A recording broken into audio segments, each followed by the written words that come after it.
But it just shows you that your vote doesn't count because the people who are actually running the country are doing what all oligarchies do. Ron Paul seems to have turned on Trump, and he seems to be making the same points that we've been making at this show and other people. So recently, Jimmy Dore reported on the fact that Ron Paul has turned on Donald Trump, something that's probably indicative of a lot of dissidents that, maybe tangentially supported Trump or at least lent some support for part of his programs that he had promised, but now are seeing that have manifested in total lies and cover-ups. And I just want to get Jimmy's take on this because Jimmy's a dissident too. He's been following these stories, and I want to hear about the ramifications from this. So please like the video and subscribe to the channel. So let's listen to it. Here's Ron Paul.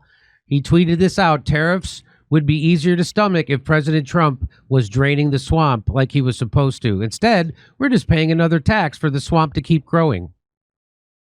Let's listen to what he said. I was under the impression at one time that the money when there was a tax on such and such country, that they paid the tariffs, and that's why they didn't like it. But no, that isn't the case. And evidently, what happens is the people in this country that imports the goods and services, they pay the tariff. So the companies in America pay the taxes, and individuals can pay the taxes. And it's always called a tariff, not a tax. But literally, what happens to the money when we collect it, because Trump is bragging about all this money we're putting in the bank, but the money's coming out of the pockets of our corporations. And I think this is a solution, to our problem. My problem with the tariffs is more of a big picture problem. It's undeniable that Donald Trump was elected to shrink the size of government, drain the swamp, the whole deal. And at first, it really looked like it was happening with Doge. They were ripping through the government. We had shows every week praising what was happening, and we were attributing this to President Trump because it's his administration. And then all of a sudden, it was a hard stop. Yeah, no doubt about that. It's pretty uncanny how sharp Ron Paul still is at 90 years old, by the way. I was just at his birthday event last weekend, and man, he delivered a firebomb of a speech, as fiery and as correct and true as he always was, for 45 minutes. So yeah, he's right. Taxing your way to prosperity was actually the way of the left, or at least that was the left's doctrine for a while. But more central planning and more taxation is not the way out of this mess. It would be cutting government. It would be cutting the Pentagon budget, which was over $1 trillion for the first time ever. Pete Hegseth and Donald Trump boasted about this while dragging Thomas Massie for actually wanting them to hold to their promises regarding cuts in government. And, Chris Rossini here, who, is part of Ron Paul's programming, is absolutely right. It looked like there was promise here with USAID basically being dismantled for the most part in the early days of the Trump presidency, but they couldn't deliver on the promises. And then Elon was given a key and shown the door.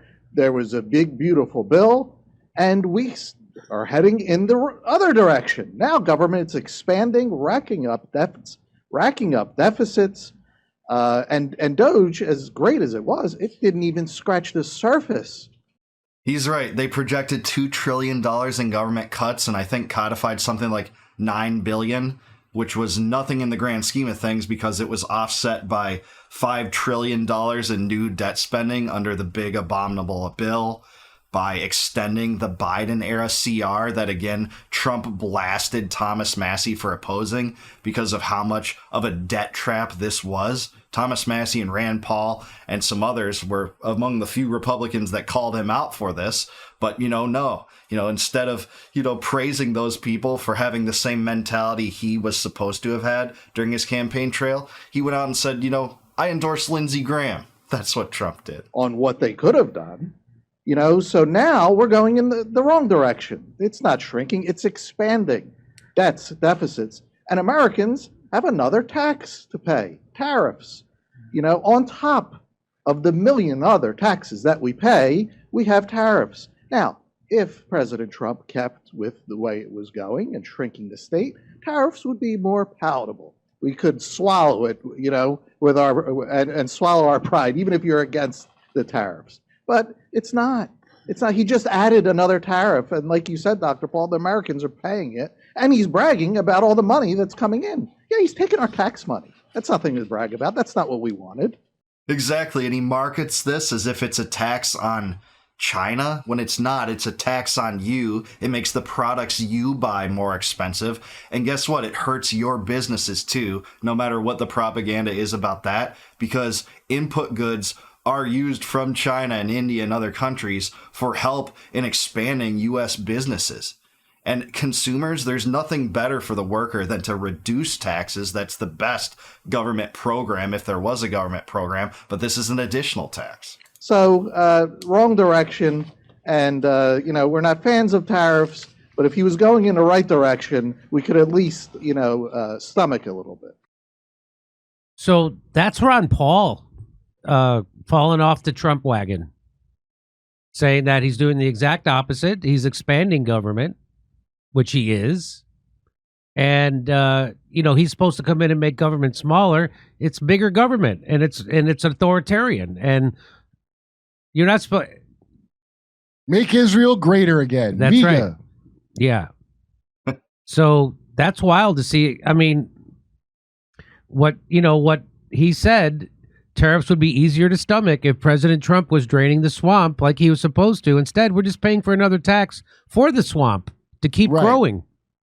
Yeah, that's exactly right. I'm with Jimmy on this. This is the correct analysis. I do want to say that, Ron Paul was never really on the Trump bandwagon. He's kind of been a single issue coalition guy. He spoke highly of politicians when they happen to align on good rhetoric, on good things he wants, like ending the wars, reducing government spending, reducing the debt, curtailing or undermining the power of the central bank, the Federal Reserve. And he never really endorsed Trump. He did endorse, the good rhetoric that was used to support Doge, but he's long been a critic of Trump when he gets it wrong. And here's an area where Trump is really getting it wrong.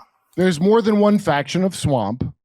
And swamp was a bad metaphor because the swamps are actually vital to the ecosystem. Yeah. This is not something vital to the ecosystem. Okay, this doesn't purify our water. It actually poisons your water. It poisons our politics too, yeah. Can you look up what was the Pentagon budget for 2024-25?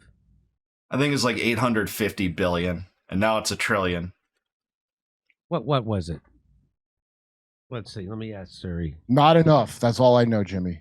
What was the Pentagon budget Never enough. for 2024? You're not going to tell me?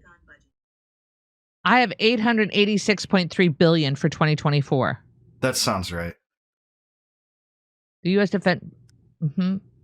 I have from Grok 816.7 billion, which is close. Oh, pretty close. Why don't they have the same answer? That's weird.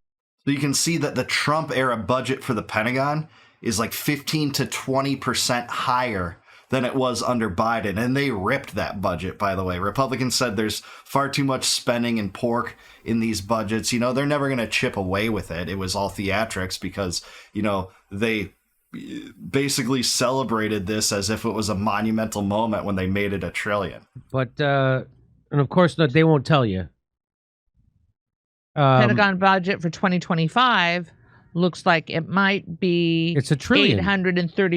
831.3 billion. Okay, but so the new one going forward that they just signed, the big beautiful bill, I guess that'll be for next year, 25-26, and that's $1 trillion. So if they were taking that money instead of spending that extra $200 billion and giving it right to the pockets of the billionaire oligarchs that actually run it, because that's what that is. Imagine if they took that $200 billion and spent it in the top 100 cities in America, got $2 billion to build housing, clean up homelessness, build parks, schools, libraries, drug treatment facilities. $2 billion to the top 100 cities. Or even better, give that back to the taxpayers in the form of tax breaks. And I get it. I'm with the left-wing dissidents that would rather apply that money in the United States. That's infinitely better than applying it to fruitless forever wars and empire-building schemes. But the best way to handle this is to put it back into our pockets because it's taken coercively through government. But hey, I'm with Jimmy that program is much preferable to what we're seeing today by the U.S. empire anyway. So no matter how you come down on U.S. domestic policy, we're getting the worst of both worlds right now by these empire building schemes.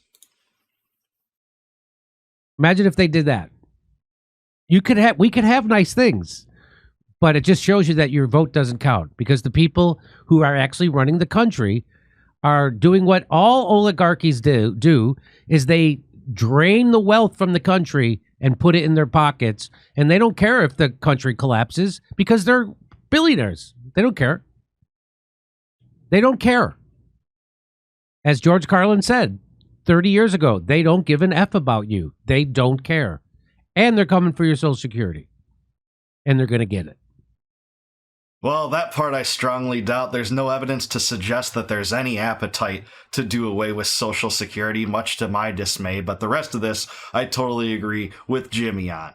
It is a big, grand empire-building scheme that we've gotten into. They're easily going to lose distance like Ron Paul when they make it keenly clear that they're not going to reduce the size and scope of government, that Doge was a scam. It was a marketing scheme. It was just a vehicle for Trump to win election in a time in which debt was already out of control. And now we're over $37 trillion in debt. Now the interest payments on the debt are over $1 trillion. Now it's just not sustainable. And I know it's not palatable for a lot of people, but I've said that the U.S. has to default on that debt. That's the only solution going forward. Otherwise, this is just going to be a giant disaster that eventually undermines the country, its financial system, etc. That's just inevitable, and that's true of all, empires and great prominent countries throughout history, but it is, indicative of that happening in every case. So, yeah, I guess they lost Ron Paul on this, but it's not something that he hasn't talked about lately. In fact, Ron Paul talked a lot about how disappointing Trump was long before this, but I applaud Jimmy for covering this story. I think he's right on the money, except for there's no chance that they're going to take your Social Security. If Social Security ends, it's because it's gone bankrupt, because there's far too many recipients than those paying into it, and there's really nothing to pay into. That money that we've been paying as part of our paychecks in the form of a tax has long been squandered on corporate welfare and stupid forever wars. And that's where we're at. That's the truth. A lot of people don't want to hear that, but that's where we're at. So that is what I think. And, Ron Paul was right. What can I say? He was right about the Federal Reserve and how that is corrupt. It's imposed the hidden tax inflation to diminish the value of all of our wealth and all of our money. That doesn't even have to be done through legislation like other traditional taxes. He was right about the forever wars, even since his days in Congress, that the U.S. criminal government has launched all these endeavors that have been backward in Syria and Libya and Yemen, and continuing the war in Somalia, still having troops in Iraq. You have the Ukraine proxy war that he warned about in 2014, by the way, and he was totally right on. And then you have the Israel first mentality and all the evils that brings, especially as they consummate a genocide in Gaza. But I do want to hear from you. Do you think Jimmy's right? Do you think Ron Paul is right to stop any kind of support for Trump, including when it comes to the tariffs and spending? Let me know in the comments below. Like the video, subscribe to the channel, also subscribe to Jimmy. I really appreciate him and his reporting on this, and consider becoming a YouTube member. If you click the join button below, you can help support the channel, and in return I'll give you access to all my videos before they go live on YouTube, the members only videos. And until I see you guys next time, no more war, no more debt, no more inflation, and no more empire. Peace out, guys. Catch you in the next one.